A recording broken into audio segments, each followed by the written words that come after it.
Não vou mentir não, esse filme é bem melhor do que eu lembrava, sério.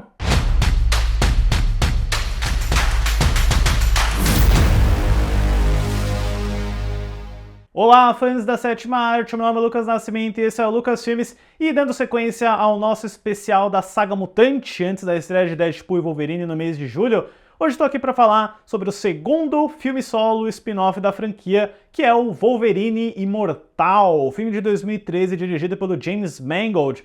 Mas antes eu pedi para você curtir esse vídeo, se inscrever no canal e ativar o sininho para não perder notificação dos próximos vídeos. Bem, eu falei aqui no canal que o X-Men Origins Wolverine, o primeiro spin-off e prelúdio da saga X-Men nos cinemas de 2009, não foi um bom filme, não teve um bom resultado, não ajudou nada ele ter vazado na internet sem os efeitos, né? Mas ainda assim, mesmo com todos os defeitos, o filme fez lá a sua graninha e não dá pra negar que todo mundo adora ver o Hugh Jackman como Wolverine, e ele ainda é, mesmo naquele filme que eu considero muito fraco, um elemento muito aproveitável, muito carismático. Então, mesmo antes do X-Men Origins Wolverine chegar nos cinemas, a Fox já planejava uma continuação, um próximo filme solo do Wolverine, e 5 dias depois que o X-Men Origins Wolverine chegou nos cinemas, lá em 2009, a Lauren Shulen Donner, sempre por trás aí da franquia Mutante, anunciou que um Wolverine 2 aconteceria. Primeiro, ela vai atrás do Simon Bifoy, que tinha ganhado o Oscar recentemente pelo roteiro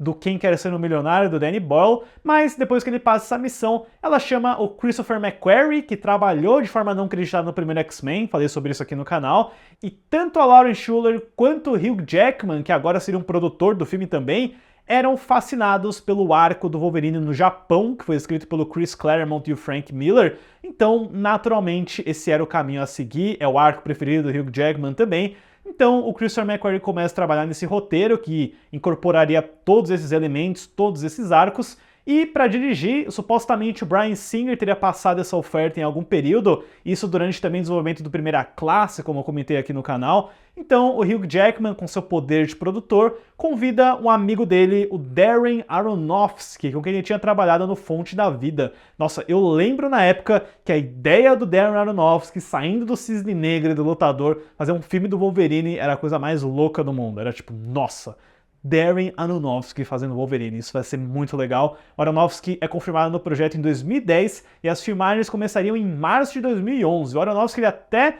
fechou um acordo entre a produtora dele, a Protozoa, com a Fox Searchlight da época para desenvolver novos projetos, mas infelizmente em março de 2011 o Aronofsky sai do projeto por questões pessoais, e quem aí acompanha os TMZ da vida sabe que é pelo divórcio dele da Rachel Weisz, que aconteceu naquela mesma época, o que deixa a produção do Wolverine, que seria chamado The Wolverine em inglês, na procura de um substituto, e a Fox rapidamente fecha uma lista de várias possíveis opções, que incluíam ali o Anthony Fuqua, o brasileiro José Padilha, o Doug Liman, que tá sempre nessas listas, né? E até mesmo o Shawn Levy, que agora tá aí dirigindo Deadpool e Wolverine e trabalhou com o Hugh Jackman naqueles gigantes de ferro, ou aço, ferro, aço, real steel, gigantes, os robôs que lutam boxe. Mas o Hugh Jackman acaba recorrendo a outro velho amigo e colaborador, que é o James Mangold, que dirigiu ele na comédia romântica Kate Leopold, né? O James Mangold é um cara eclético, e o Mangold rapidamente entra no projeto, começa a pré-produção, e ele chama 2 colaboradores dele, o Mark Bombach e o Scott Frank, para reescrever completamente o roteiro do Christopher McQuarrie. Não tem mais nenhum crédito do McQuarrie no filme, eu não sei se ainda tem algo dele, né, que ficou no resultado final. McQuarrie é um cara muito humilde, às vezes quando acontecem essas coisas ele prefere que nem tenha o nome dele. As filmagens acontecem em 30 de julho de 2012 e acabam em outubro daquele mesmo ano, com locações no Canadá, Austrália e Japão, e um orçamento estimado aí na casa de 120 milhões de dólares. E o resultado, que chegou nos cinemas em julho de 2013, com uma temível conversão em 3D horrorosa, é um filme que é consideravelmente melhor do que o X-Men Origins Wolverine, sem sombra de dúvida, e que, olha, eu não era tão fã na época, mas revendo agora, não vou dizer que é uma maravilha de filme nem nada do gênero, mas ele é bem melhor do que eu lembrava e ele é excepcionalmente fotografado. A história do filme acompanha Logan, vivido por Hugh Jackman, sofrendo com a morte de sua amada Jean Grey, vivida por Funky Jansen, após os eventos de X-Men, o confronto final. Quando ele é chamado para receber um presente importante de uma figura do passado no Japão, Logan acaba se deparando com uma trama de conspiração e perigo. Se isso fosse uma série de TV, esse é o episódio filler de 2 partes da aventura do Wolverine no Japão. Eu acho que não tem o menor problema com isso. Eu acho que isso é muito interessante. Eu sinto que com o personagem do Wolverine lá no grande salão de projetos dos X-Men da Fox, eles tinham até que bastante liberdade. Era um bom laboratório para experimentar estilos, histórias diferentes, ajuda também ter uma base de quadrinhos muito forte, né, do que você pode fazer com o personagem. E essa ideia do Wolverine no Japão é muito interessante. Você imediatamente pensa no Wolverine lutando com um samurai, com um ninja, e todas essas coisas acontecem nesse filme. E de cara, eu acho que o James Mangold tomou uma decisão bem surpreendente, que eu não esperava na época, de ambientar o filme logo após o X-Men 3, né? Eu imaginei que uma história do Wolverine no Japão seria pós X-Men Origins Wolverine, sabe, lá naquela sessão do passado, mas não, isso cria um filme, né, de luto, de ressentimento, que é bem interessante, me surpreende a Funky Jansen ter topado voltar só pra ser um fantasminha nesse filme, porque tem várias cenas do Logan conversando com ela, como se ele estivesse alucinando, e são cenas muito boas, né, o Wolverine, ele tem uma certa mágoa, um ressentimento, foi ele quem matou a Jean no X-Men 3, quando ela era a Fênix.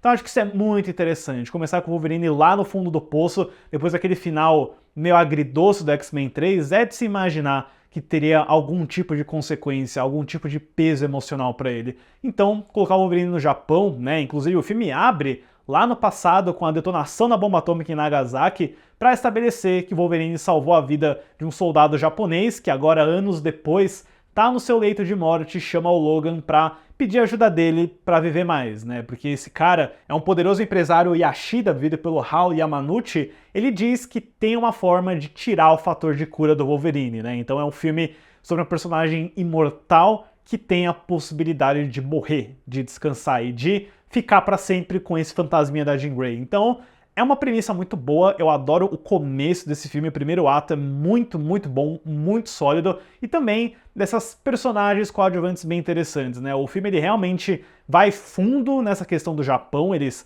filmaram lá, eles têm vários personagens japoneses falando japonês com legenda, e assim, tem alguns erros e acertos aqui, sabe? Tem um momento que o filme começa a degranhar um pouquinho pra mim, que é, na verdade, né, o Wolverine ele vai lá, tem que cuidar desse velho, e esse velho tem uma neta muito bonita, que é a Mariko, vivida pela Tao Okamoto, então naturalmente o Wolverine tem um romance com ela, mas esse romance é muito fraco, eu acho que a Tao Okamoto é muito, muito ruim, ela é muito inexpressiva, é aquele tipo de atriz que, sabe, não reage a nada, acontece um monte de coisa, cena de ação, tiroteio, e ela tá lá com fone de ouvido no trem, sabe, eu acho que isso não fica muito legal, as cenas de romance entre eles não são muito boas, com exceção de uma ótima cena que é uma conversa entre os dois na cama e a forma como ela acaricia as garras do Wolverine é uma coisa que eu nunca tinha visto nesse filme, sabe? Eu falei, caramba, tem uma intimidade nessa cena aqui que é uma coisa muito bem feita, mas que, de novo, não vem muito da Okamoto, vem um pouco mais do Hugh Jackman e da própria direção do Mangold. Mas uma personagem que eu gosto muito desse filme é a Yukio, vivida pela Hila Fukushima. Essa menina, ela rouba o filme demais, porque ela é como se fosse o braço direito do Yamashita, né? Ela sabe lutar com espada, ela é mais carismática, ela é mais engraçada, e ela, junto com o Hugh Jackman, garante, assim, algumas das melhores trocas e interações do filme inteiro, tanto de humor quanto de drama. Eu adoraria que esse filme fosse voltado muito mais pra esses dois do que pro romance insuportável envolvendo a Mariko, sabe? Eu sinto que no papel é uma ótima ideia, mas que o desenrolar não é muito bom, não. Eu também fico um pouco decepcionado assim, né, na parte de roteiro, o quão inchado e uber complexo é esse filme, porque eu sinto que o James Mangold não queria fazer nenhum personagem unidimensional, então, literalmente todo personagem aqui tá envolvido em alguma plot, em alguma trama, em alguma conspiração, e às vezes é fácil se perder, sabe? Tipo, tem esse arqueiro vindo pelo Will Yun-lee, chamado Harada, que é como se fosse o Gavião Arqueiro do Japão, sei lá, não sei se ele é um personagem dos quadrinhos. Ele tem uma motivação oculta com outro personagem, tem a conspiração do pai da Mariko, que é vivida pelo Hiroki Yamada, que é um dos grandes atores japoneses da atualidade. Tudo com ele é muito mais interessante, né? Ele é aquele empresário inescrupuloso que tá bolando uma forma de conseguir o poder da empresa. Mas assim, vocês começam a perceber o quanto de coisa tem nesse filme. E é uma aventura simples do Wolverine se metendo num mundo onde ele não entende, do qual ele não pertence. Então, eu acho que às vezes ele fica muito carregado de informação, de personagem e de quebra de uma personagem tão ruim, tão descartável, tão... que é a Víbora. Ela é praticamente a Era Venenosa dos X-Men, vivida pela atriz polonesa Svetlana Kodchenkova, que ela fez O Espião que Sabia Demais naquela época também. nada funciona pra mim, sabe? A visualização dos poderes, aquela língua de cobra, aquela pele que sai, e o fato dela tá meio que por trás de tudo com outros vilões, não, acho que é um filme, ele começa tão bem, é meio frustrante, pessoal, ele começa muito bem, simples, a jornada do Ronin, como o Yamashita fala, né? Ele é o cavaleiro solitário, ele é o samurai sem mestre, mas aí você cai numa plot assim de conspiração meio Succession do Japão que não é o que precisava, na minha opinião, desse filme aqui. Eu acho que ele poderia ser um pouquinho mais simples, um pouquinho mais direto, porque quando ele chega no terceiro ato, aí ele realmente vai para umas decisões de história, de personagem, de um duelo com o próprio Yashida dentro de uma armadura do Homem de Ferro, do Samurai de Prata, quer dizer, que aí perde muito do que o filme estava construindo muito bem até então.